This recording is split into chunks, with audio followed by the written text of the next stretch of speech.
एक गांव में प्रेम जी तिवारी नाम का एक बहुत ही बढ़िया बावर्ची रहा करता था। वो जिस गांव में रहता था उसी गांव के एक ढाबे में वो खाना पकाता और जिंदगी गुजारता। प्रेम जी तिवारी के माँ बाप तो नहीं थे, पर एक बहन और एक भाई था। बहन की शादी करवाने के लिए और भाई को अच्छे से पढ़ाने के लिए वो बेचारा दिन रात कष्ट किया करता था। प्रेम जी के बनाए हुए सारे पकवान कई सालों से बच्चे, बूढ़े, गांव के बाकी सारे लोग बड़ा मजा लेके खाया करते थे। इसकी वजह से वो जिस ढाबे में काम करता था उस ढाबे का नाम अच्छा हुआ और कमाई भी बढ़ गई।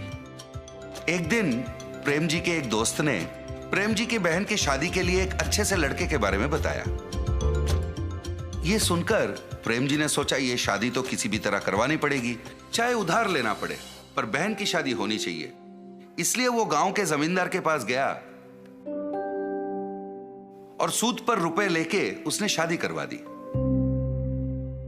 अपनी बहन की शादी में प्रेम जी ने खुद अपने हाथों से बढ़िया खाना बनाया था। सारे अतिथिगण खाना खा के मुग्ध हो गए। अरे वाह प्रेम जी, तुम्हारे हाथों में तो जादू है भैया। खाना तो तुमने बढ़िया पकाया है भाई। उसी शादी में लड़कों की तरफ से रामलाल नाम का एक आदमी आया था। खाना खा के उसे बहुत पसंद आया तो उसने कहा, प्रेम जी भाई, लंदन में मेरा एक रेस्टोरेंट है, क्या तुम लंदन आके मेरे रेस्टोरेंट में कुक के काम करोगे? ये सुनकर प्रेम जी भाई को याद आया कि उसके भाई को पढ़ाना है, उसका कुछ उधारी भी है। इन सबको छोड़ के लंदन जाना उसके लिए नामुमकिन था, तो उसने इस मौके को जाने दिया। दिन गुजरने लगे, उधार का भार बढ़ने लगा और पूरी तनख्वाह तो ब्याज भरने में निकल जाती थी। भाई को पढ़ाने के पैसे कम पड़ने लगे, घर चलाने में भी दिक्कत होने लगा। तो प्रेम जी भाई इन बातों को लेके मन कचोट के रह जाते थे। इस तरह महीने बीतने लगे, पर प्रेम जी भाई का आमदनी नहीं बढ़ रहा था। फिर एक दिन प्रेम जी भाई उदास बैठ के उपाय के बारे में सोच रहे थे। उसे लंदन से आए हुए रामलाल के बातें याद आए। अरे उसने तो मुझे रेस्टोरेंट में काम करने का मौका दिया था, ये बात मैं कैसे भूल गया। ये सोचकर वो रामलाल से मिलने चला। अरे प्रेम जी, आप इस तरफ? आपने तो उस दिन कहा था ना कि लंदन में आपके रेस्टोरेंट में कुक की नौकरी मुझे देने को तैयार है। अभी भी क्या वो नौकरी मुझे देंगे? अरे वाह, बढ़िया है, आखिर आपने मेरी बात मान ही ली। जरूर मौका मिलेगा। मैं एक हफ्ते में वहां जा रहा हूं। मेरा बेटा आपके लंदन आने तक के सारे इंतजाम खुद देखेगा, ठीक है? फिर जब रामलाल वापस लंदन चले गए थे, रामलाल के बेटे ने प्रेम जी का लंदन जाने तक का पूरा इंतजाम 1 महीने के अंदर कर दिया। प्रेम जी ने उससे कहा, बहुत बहुत धन्यवाद बेटा, आप बिल्कुल चिंता मत कीजिए, यहां हम सब हैं ना। आप आराम से लंदन जाइए, वहां अच्छे से पैसे कमाइए और अपनी पूरी उधारी चुका लीजिए। अपने भाई को अच्छे से पढ़ाइए। अगले 10 दिन में लंदन जाने की आपकी फ्लाइट है। इस तरह उसने प्रेम जी को समझाया और उसे लंदन भेज दिया। प्रेम जी लंदन में स्थित रामलाल के इंडियन रेस्टोरेंट में अपना रसोइये का काम शुरू कर दिया। उसके खाना पकाने के तरीके, सब्जियों को काटने के तरीके, खाने को प्लेटिंग के वक्त गार्निश करने के तरीके, और सबसे बढ़िया बात यह थी, जब उसका खाना पकता था पूरा रेस्टोरेंट खुशबूदार हो जाता। वो मन लगा के लजीज खाने बनाता रहा और कस्टमर खुश होते रहे। खाने से खुश होकर लोग उसे काफी पैसे टिप में देते थे। इससे प्रेम जी खुश होकर और बढ़िया पकवान बनाने लगा।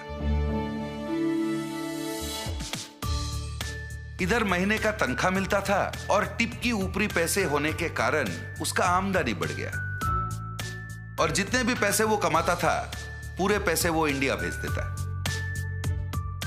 फिर रामलाल के बेटे से बात करता और उनसे कहता कि उन पैसों से उसकी उधारी चुका दे और उसके भाई को बढ़िया सा कॉलेज वगैरह में भर्ती करके पढ़ाए। इस तरह 6 महीने बीत गए। इन 6 महीनों में उसने कई बार पूछा कि मेरे भाई से फोन पर बात करवा दे,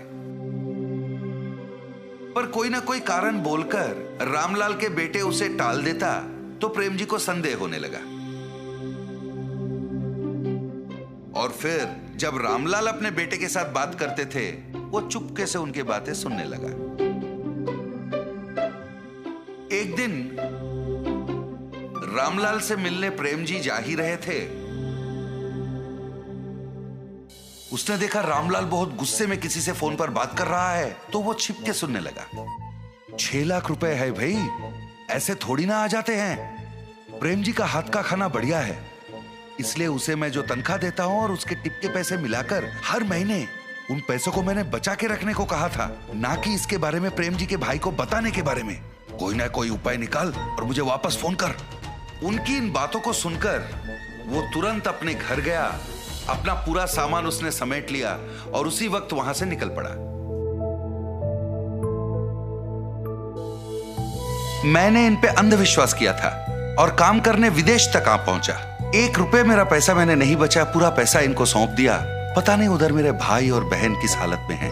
पता नहीं मेरा सूद कितना बढ़ गया है। मुझे विश्वास नहीं हो रहा है कि अपने कुकर्मों के लिए इन लोगों ने मुझे वहां से यहां तक ले आया। वो बेचारा रास्ते के एक किनारे बैठकर दुखी हो रहा था। हे भगवान, अब तुम्हारा ही भरोसा है, तुम ही कोई रास्ता निकाल दो भगवान।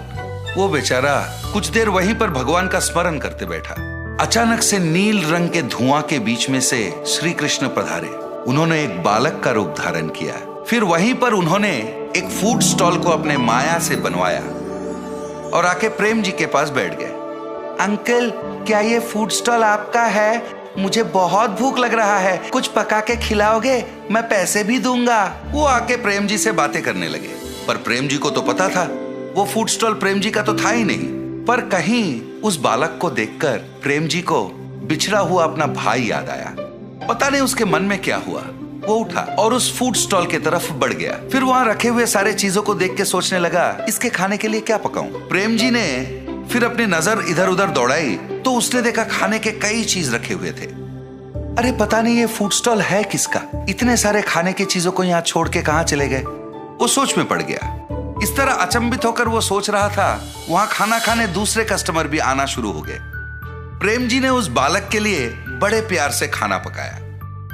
फिर वो बालक को ढूंढने लगा और वो बालक उसे दिखा नहीं। और इधर वहां बैठे जो बाकी कस्टमर थे वो सारे फूड फूड फूड कहकर प्रेम जी को पुकारने लगे, तो प्रेम जी उनके लिए खाना बनाने में मगन हो गए। इस तरह बिना कुछ सोचे समझे ही प्रेम जी के जीवन में एक नया मोड़ आ गया था। इसके अलावा वो फूड स्टॉल मेरा है कहने वाला कोई आगे ही नहीं आया। तो प्रेम जी ने सोचा शायद ये भगवान की मर्जी है और उन्होंने ही उसे यहाँ भेजा है। वो अपना काम में व्यस्त हो गया। रामलाल को प्रेम जी के फूड स्टॉल के बारे में पता चला तो उसे रोकने वो खुद आ पहुंचे, पर उसे पता नहीं था ये स्वयं भगवान की देन है। वो उसे कहां रोक पाता। इतना ही नहीं, उसका खुद का धंधा ठप होने वाला था और उसका दिवालिया निकलने वाला था। फिर प्रेम जी ने अपने कमाए हुए पैसों को जमा किया और एक विदेशी के सहायता से उसने अपने भाई को लंदन बुला लिया। वो अपने भाई को लंदन में पढ़ाने लगा, अपनी उधारी भी चुका दी और फिर अपनी जिंदगी को वो आराम से खाना पकाते हुए जीने लगा। प्रेम जी अगर रामलाल और उसके बेटे की बातें नहीं सुनता, पार्क में उस बालक की बात मानकर अगर वो फूड स्टॉल में नहीं जाता, तो शायद आज वो अपने भाई बहन के साथ इतनी खुशी खुशी जिंदगी नहीं बिता सकता।